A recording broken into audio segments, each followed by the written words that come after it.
Pastor Abhinay ఆయనపై ఒక దాడి జరిగిందనే వార్తలు చూసినాం.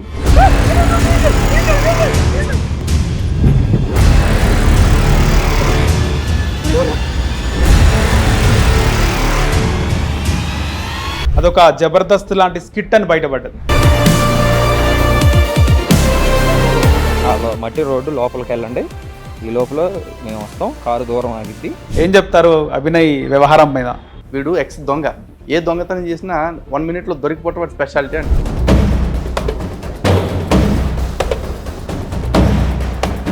వాడి గతంలో చాలా చేశాడు, ప్రతిసారి దొరికిపోయాడు. కానీ వాడి కాన్ఫిడెన్స్ ఏంటి అంటే, వాడు అదే కాన్ఫిడెన్స్తో దొరికిపోతే ఏం చెప్పాలనేది కూడా ముందే ఫిక్స్ అయిపోయాడు. ఎందుకంటే నెక్స్ట్ డే ప్రెస్లో మాట్లాడుతూ వాడు అన్నాడు,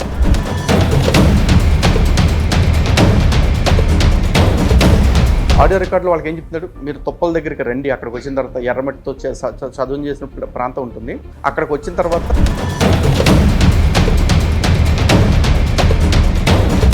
వాళ్ళెవరు ఇన్స్టాగ్రామ్లో రీల్స్ చేసుకునే వాళ్ళు. అది మర్డర్ సీన్ లాగా లేదు, అసలు రేప్ సీన్ లాగా ఉంది.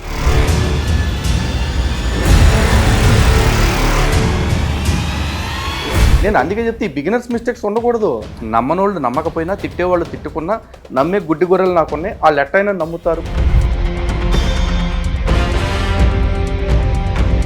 ఇది సురభి నాటకం కాదు, సులభ్ కాంప్లెక్స్ నాటకం ఇది. ఇంతకు ముందు చాలాసార్లు, ఒకసారి కార్ యాక్సిడెంట్ చేశాడు గుంటూరు దగ్గర.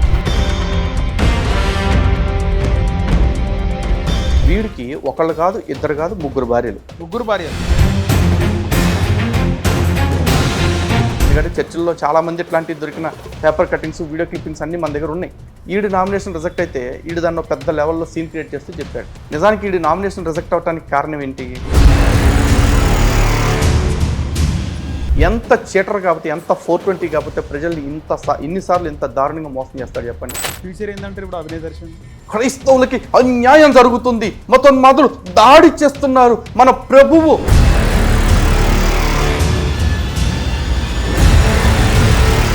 నమస్తే, వెల్కమ్ టు హిట్ టీవీ. నేను నరేష్. రీసెంట్గా ఒక ఇష్యూ జరిగింది. అది సురభి నాటకం లాంటి ఒక నాటకం జరిగింది ఆంధ్రప్రదేశ్ అల్లూరి సీతారామరాజు జిల్లా పాడేరు నియోజకవర్గం ఏజెన్సీ ప్రాంతంలో భరోసా అనే ఒక పాదయాత్రతో పాస్టర్ అభినయ్ ఆయనపై ఒక దాడి జరిగిందనే వార్తలు చూసినాం. కొద్దిసేపటికి ఆయన కోమాలు ఉండనే వార్తలు కూడా చూసినాం. సీన్ కట్ చేస్తే అది స్వీయ దాడి, అదొక జబర్దస్త్ లాంటి స్కిట్ అని బయటపడ్డది. దీనికి సంబంధించి ఈరోజు మనతో పాటు హిందూ జనశక్తి ఫౌండేషన్ వ్యవస్థాపకులు లలిత్ కుమార్ గారు ఉన్నారు. నమస్తే అండి. నమస్కారం అండి. పాస్టర్ అభినయ్పై దాడి జరిగినప్పుడు చాలామందికి కూడా డౌట్ వచ్చింది, మాకు కూడా డౌట్ వచ్చింది. అరే ఇది దెబ్బలు అంతగా లేవు, అసలుకి చూస్తేనేమో విపరీతమైన దాడిలాగా కనబడ్డది, దెబ్బలు మాత్రం అక్కడక్కడ ఉన్నాయి, చేతిపైనే ఉన్నాయి కదా ఇది అని డౌట్ వచ్చింది. కానీ ఏమైందో చూద్దాం, ఏం జరుగుతుందో అనుకున్నాం. కానీ కొద్దిసేపటికే బయటపడిపోయింది ఆ స్కిట్ అంతా కూడా, ఆ నాటకం అంతా. ఏం చెప్తారు అభినయ్ వ్యవహారం మీద? చెప్పాలంటే జులై సినిమా గురించి చెప్తే సరిపోద్ది. డైలాగ్ రాజేంద్ర ప్రసాద్ గారు అంటారు కదా, బ్రహ్మానందం గారిని చూపిస్తూ, వీడు ఎక్స్ దొంగ, ఏ దొంగతనం చేసినా 1 minute దొరికిపోవటం వాడి స్పెషాలిటీ అంటే. వీడు కొంచెం ఎక్స్పర్ట్ కదా, 1 day పడుద్ది అంతే. ఇలాంటి దొంగతనాలు వాడు చాలా, అంటే దొంగ పనులు వాడి గతంలో చాలా చేశాడు, ప్రతిసారి దొరికిపోయాడు. కానీ వాడి కాన్ఫిడెన్స్ ఏంటి అంటే, దొరికిపోయిన ప్రతిసారి కూడా ఆ గుడ్డి గొర్రెల సమాజం ఏదైతే ఉందో వాళ్ళు వీడికి వత్తాసు పలుకుతూనే ఉన్నారు. ఈసారి కూడా వాడి నాటకాన్ని మీరు చూసినట్లయితే వాడు అదే కాన్ఫిడెన్స్తో దొరికిపోతే ఏం చెప్పాలనేది కూడా ముందే ఫిక్స్ అయిపోయాడు. ఎందుకంటే నెక్స్ట్ డే ప్రెస్లో మాట్లాడుతూ వాడు అన్నాడు, ఎవరో ఒక జర్నలిస్ట్ అడిగాడు, ఇదంతా కూడా కొంతమంది డౌట్ పడుతున్నారు నాటకం ఏమోనని చెప్పేసి, అంటే డ్రామా ఏమో డౌట్ పడుతున్నారు అంటే వాడు మాట అన్నాడు, డౌట్ ఏముంది, చాలా విషయాల్లో పడతాయి. ఇప్పుడు యేసుక్రీస్తుని చంపేశారు, కానీ యేసుక్రీస్తు అసలు పుట్టలేదని కొందరు, సిలువ వేయలేదని కొందరు మాట్లాడుతున్నారు. ప్రవీణ్ పగడాల గారు చనిపోతే ప్రవీణ్ పగడాల తాగి చచ్చిపోయాడు అని కూడా అంటున్నారు. అలాగే నా మీద కూడా విమర్శలు చేస్తారు, చేసుకొని అన్నాడు. అంటే వాడు ఎంత కాన్ఫిడెంట్గా ఉన్నాడు చూడండి. నమ్మనోళ్ళు నమ్మకపోయినా, తిట్టేవాళ్ళు తిట్టుకున్నా, నమ్మే గుడ్డి గొర్రెలు నాకున్నాయి, వాళ్ళు ఎట్టయినా నమ్ముతారు అని వాడు ఫస్టే ఫిక్స్ అయిపోయాడు. అండ్ ఇంకోటి చిన్న మార్పు ఏంటంటే, మీరు అన్నారు ఇదేదో సురభి నాటకంలాగా ఉందని. సురభి చాలా గొప్ప సంస్థ అండి, వాళ్ళు కళల్ని బతికించారు. ఇది సురభి నాటకం కాదు, సులభ్ కాంప్లెక్స్ నాటకం ఇది. ఈడ అవి గడుపుకోవటానికి తప్ప దేనికి పనికిరాడు ఎట్టాగి. ఈడు ఇట్లాంటి డ్రామాలు ఆడటం ఫస్ట్ టైం కాదు, ఇంతకు ముందు చాలాసార్లు. ఒకసారి కార్ యాక్సిడెంట్ చేశాడు గుంటూరు దగ్గర. సడన్గా డివైడర్కి అంటే సర్వీస్ రోడ్డుకి హైవేకి మధ్యలో ఉండే ఒక కెనాల్ లాంటివి దీనిలోకి కారుని దింపేస్తే దానికి ఫ్రంట్ బానెట్కో దెబ్బ తగిలింది అంతే. దానికి వీడు, నా కారుకి ఇన్సూరెన్స్ లేదు, నా కార్ రిపేర్ అవ్వాలి అంటే 1,60,000 ఖర్చు అవుతుంది అంటున్నారు, మీరే సహకరించండి అని చెప్పేసి మొత్తం అందరికి క్రిస్టియన్స్ డబ్బులు ఫండ్ రైజింగ్ చేశాడు. ఓకే. ఆ ఛానల్లో వీడియో ఉంది, వాడి మోసాన్ని ఎక్స్పోజ్ చేస్తూ బయట పెట్టిన వీడియో కూడా ఉంది ఇప్పటికీ. ఓకే. వాడికి ఆ యాక్సిడెంట్ అవడానికి ముందు వాడి కారు మీద 1 కాదు 2 కాదు 9 చలాన్లు ఉన్నాయి. ఇప్పుడు కార్ మీద యాక్సిడెంట్ అయింది కదా, ఇప్పుడు లైవ్లో 2 ఇంకా చలాన్స్ పెండింగ్ ఉన్నాయి, 2025 చలాన్స్. ఓకే. అండ్ ఇంకోటి, ఆ కారు వాళ్ళ మదర్ పేరు మీద ఎస్సీ కార్పొరేషన్ రుణాలతో కొనుక్కున్నారు. ఓకే. ఎస్సీ కార్పొరేషన్ రుణాలు దేనికి ఇస్తారు? కారులో లగ్జరీ ఎంజాయ్ చేయడానికి ఇవ్వట్ల, వాళ్ళకి ఉపాధి కింద ఇస్తున్నారు. అంటే ట్యాక్సీ లాగా చేసుకుంటూ దాని మీద ఎంతో కొంత రెవెన్యూ చేసుకుంటారు, వాళ్ళు సంతోషంగా బతుకుతారని, జీవనాధారం కోసం. వీళ్ళు ఎస్సీలు కాదు, వీళ్ళు క్రిస్టియన్స్, కన్వర్టెడ్ క్రిస్టియన్స్. కానీ ఎస్సీ కార్పొరేషన్ రుణాల కింద ఆ డిజైర్ కార్ని వీళ్ళు కొనుక్కున్నారు. కావాలంటే ఆ కార్కి మీరు చూడండి, ఎల్లో ప్లేట్ ఉంటుంది.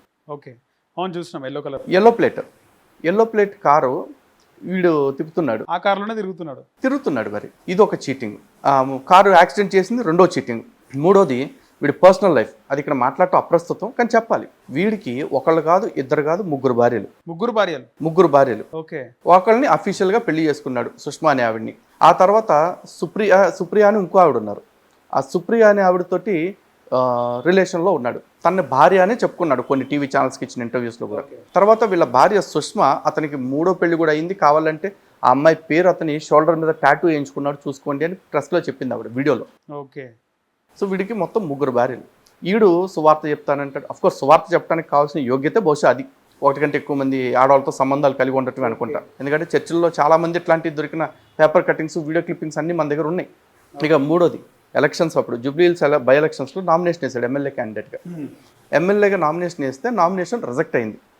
రిజెక్ట్ అయితే వీడు మతోన్మాదులు నాకు భయపడి నా నామినేషన్ రిజెక్ట్ చేయించారు, BRS party, BJP party, Congress వాళ్ళు నన్ను తట్టుకోలేక నా నామినేషన్ రిజెక్ట్ చేయించారు అంటూ పిచ్చి వాగాడు. అరే బీఆర్ఎస్ భయపడితే బీజేపీ వాళ్ళకి, కాంగ్రెస్ వాళ్ళకి భయపడింది, కాంగ్రెస్ భయపడితే బీఆర్ఎస్కి, బీజేపీకి భయపడుతుంది. సేమ్ బీజేపీ కూడా అంతే, భయపడితే వాళ్ళిద్దరికి భయపడుతుంది. ఈ కోన్కిస్కా గొట్టంగాడు ఎవడని నీడికి భయపడతారు వాళ్ళు. ఓకే. ఆ రోజున 120 మంది అఫిడవిట్స్ నామినేషన్స్ రిజెక్ట్ అయ్యాయి. రైట్. 120 మంది అంటే 100 కోటి బోడి బొచ్చులు, ఈడొక బోడి బొచ్చుగాడు. ఈడు నామినేషన్ రిజెక్ట్ అయితే ఈడు దాన్ని పెద్ద లెవెల్లో సీన్ క్రియేట్ చేస్తూ చెప్పాడు. నిజానికి ఈడు నామినేషన్ రిజెక్ట్ అవడానికి కారణం ఏంటి? ముగ్గురు పిల్లల వ్యవహారం కూడా కాదు. వీడు బాధ్యత గల దేశ పౌరుడిగా ఈ రోజు వరకు కూడా ఇన్కమ్ ట్యాక్స్ రిటర్న్స్ కట్టలేదు. ఓకే. ఎవరైనా సరే బాధ్యత గల పౌరులు, పాన్ కార్డు ఉన్న ప్రతోడు ఐటీఆర్ వేస్తాడు. ట్యాక్స్ కట్టేంత సంపాదన లేకపోతే నిల్ రిటర్న్స్ అనేది వెయ్యాలి. ఎందుకంటే దేశపు ప్రాథమిక బాధ్యత పౌరుడి యొక్క, అది చేయలే. కాబట్టి వీడు నామినేషన్ రిజెక్ట్ అయిపోయింది. ప్లస్ వీడు కేసులు, వీడి మీద ఏమీ కేసులు లేవని చెప్పేసి వీడు అబద్ధపు అఫిడవిట్ ఇచ్చాడు. వీడి మీద క్రిమినల్ ఛార్జెస్తో కూడిన కేసెస్ ఉన్నాయి అప్పటికి. ఆ విషయాన్ని వాడు ప్రెస్లో చెప్పాడు.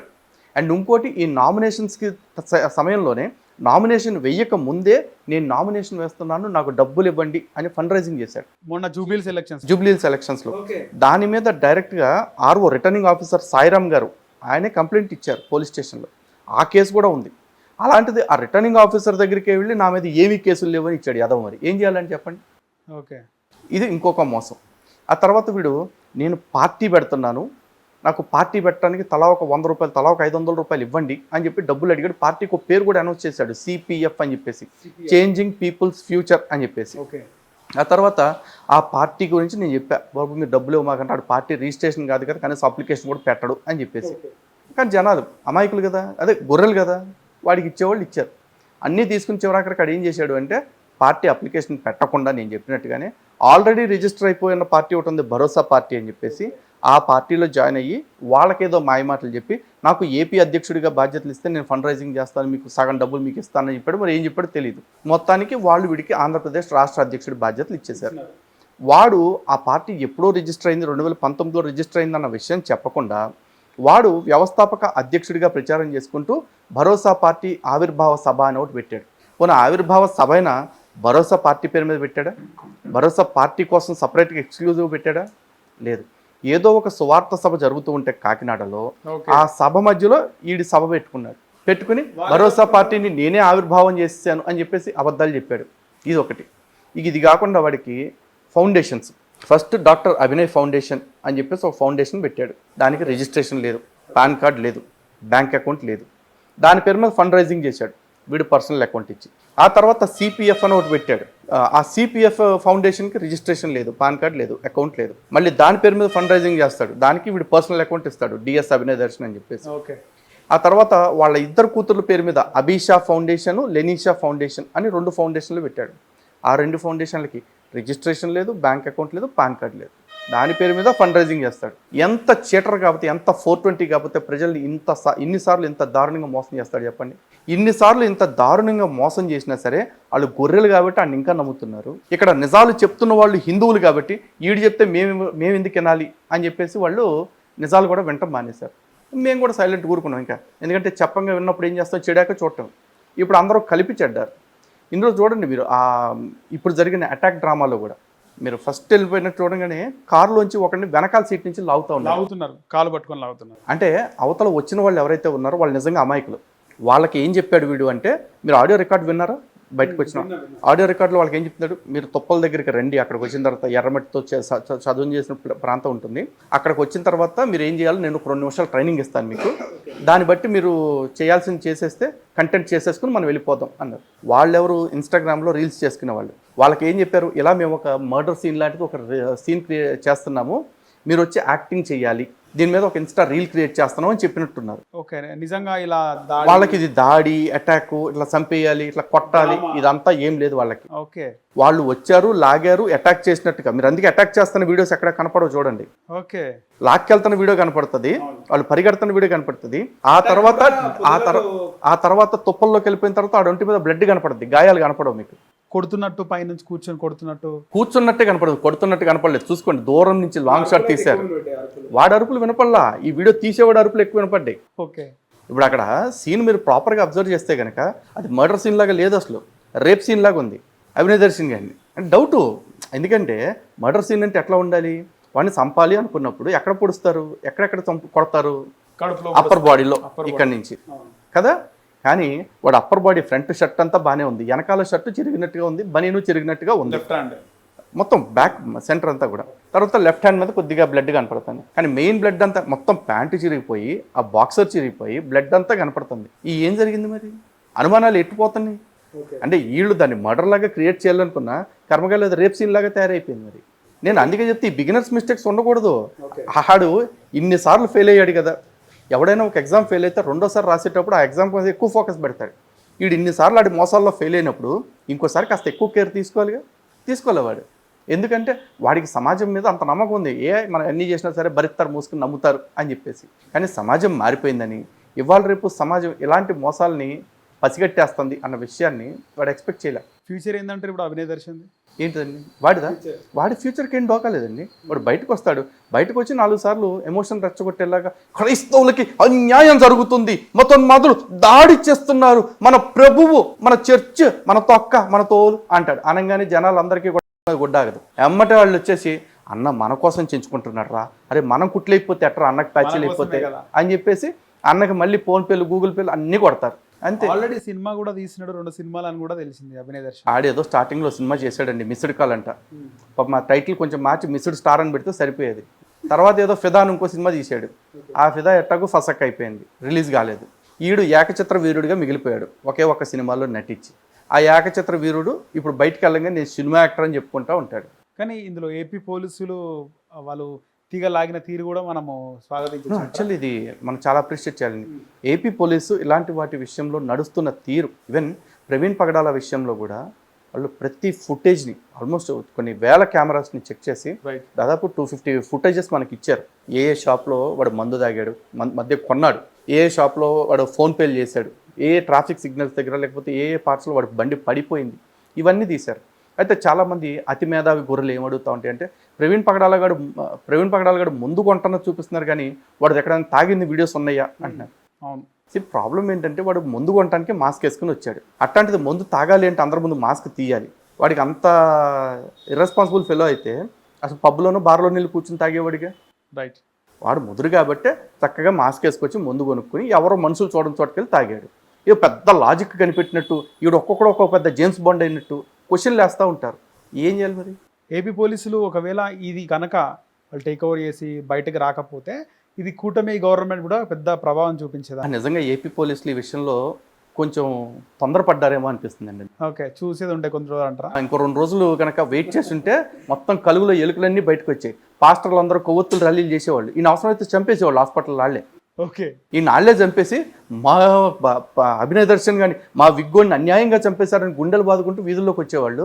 అలా వీధుల్లోకి వచ్చే ఊరకుక్కలయ్యో అన్నీ తెలిసిండే లెక్కలు. ఓకే. సో దీనిపైన అజయ్ బాబు కూడా రెస్పాండ్ అయినాడు. మా పరువు తీస్తున్నావు నువ్వు, అసలు అందరూ కూడా నన్ను కూడా అంటున్నారు, కానీ నాకు అభినయ దర్శన్కి మాట లేక 1 year అవుతుంది, మేమిద్దరం ఒకటి కాదు, నేను కూడా ఆయన క్వశ్చన్ చేసినాను. నిజంగా అజయ్ బాబు పరువు అయితే దీనివల్ల పోయిందండి. అజయ్ బాబు పరువు పోయింది. ఎందుకంటే ఇలాంటి ప్లాన్లు అజయ్ బాబు గారు కూడా వేసాడు, ఎన్నో వేసాడు, కానీ ఆడు దొరకలా. ఎందుకంటే గతంలో వాడు కూడా నా మీద మర్డర్ అటెంప్ట్ జరిగింది అన్నాడు. ఆడు మర్డర్ అటెంప్ట్ చేసేవాడు ఎవడైనా గాజు పెంకులతో గీస్తాడండి. వాడు ఇంత గాజు పెంకుతో చిన్న ఘాటు పెట్టుకుని నా మీద మర్డర్ అటెంప్ట్ జరిగింది అన్నాడు. తర్వాత ఆడి కారు మీద సేమ్ ఇట్లాగే ఎవడో రాయేసి కొట్టాడు. దానికి కూడా అప్పుడు కారు ఇరిగిపోయింది. నన్ను ఇంత చిన్న కారులో తిరగటం వల్ల నాకు ఈ ప్రమాదం వస్తుంది, దయచేసి నాకు 7-seater కొనుక్కోవడానికి మీరంతా డబ్బులు ఇవ్వండి అని అడిగాడు వాడు. ఓకే, ఆ వీడియో కూడా ఉంది నా దగ్గర. ఆడికిలాగే ఈడు కూడా సిగ్లన్నోడు ఉన్నాడు కదా హర్ష్ కుమార్, డైరెక్ట్ పోస్ట్ పెట్టేశాడు, ఇలాంటి దాడులు ఇంకెన్ని చేస్తారు అని చెప్పేసి. తెల్లారే మళ్ళీ పోస్ట్ పెట్టి దొరికిపోయిన తర్వాత తప్పు అయిపోయింది, అలాంటి పోస్ట్ పెట్టుండకూడదు, అభినయ దర్శన్ లాంటి వెధవల వల్ల మాకు చెడ్డ పేరు వస్తుంది అన్నాడు. అదే అభినయ దర్శన్ లాంటి వెధవలేంటి, నువ్వెవరో మరి? హర్ష కుమార్ అంటున్నారా?